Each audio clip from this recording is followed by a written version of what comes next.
Well, the 61st session of CSW that I've had the honor to chair since the early last week will be focusing on women's economic empowerment in the changing world of work. Now, this is a fundamental aspect for tackling a series of other objectives, including affording women more opportunity for participation in decision-taking at the political level. It also has an impact in fighting violence against women, because we know that when women are more vulnerable economically, they can fall prey to abuse more easily and harassment and even violent death.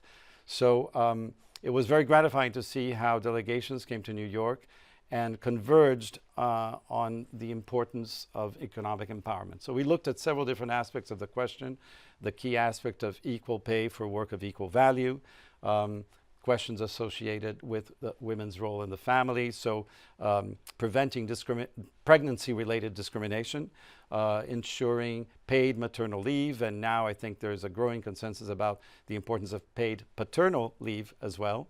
So I hope that the agreed conclusions that we're negotiating and will hopefully adopt by Friday can reflect ambitious objectives in all of these aspects.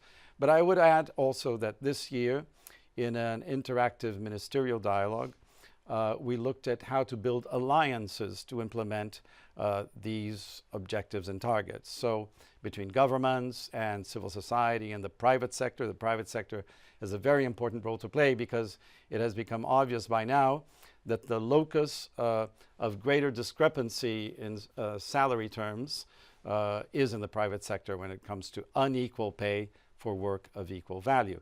And there are many ways in which governments can work with the private sector to encourage them to attain the highest possible standards of gender equality through incentives, awards, government procurement that privileges these companies, and other means. And the other aspect that I would highlight was the recognition that we must accelerate implementation, because if we simply proceed at current trend levels, we will not achieve our objectives by 2030. So there was also a debate about this. And finally, a focus area on Indigenous women. You know that the 2030 agenda stipulates that we should look in the objective of leaving no one behind.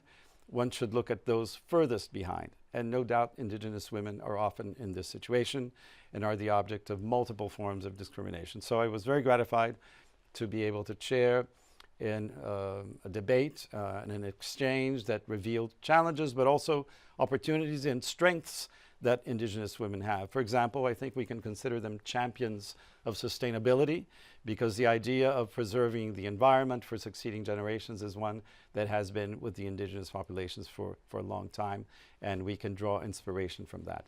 All in all, it's been a productive session, and I hope that by Friday we'll have some substantive documents to demonstrate this.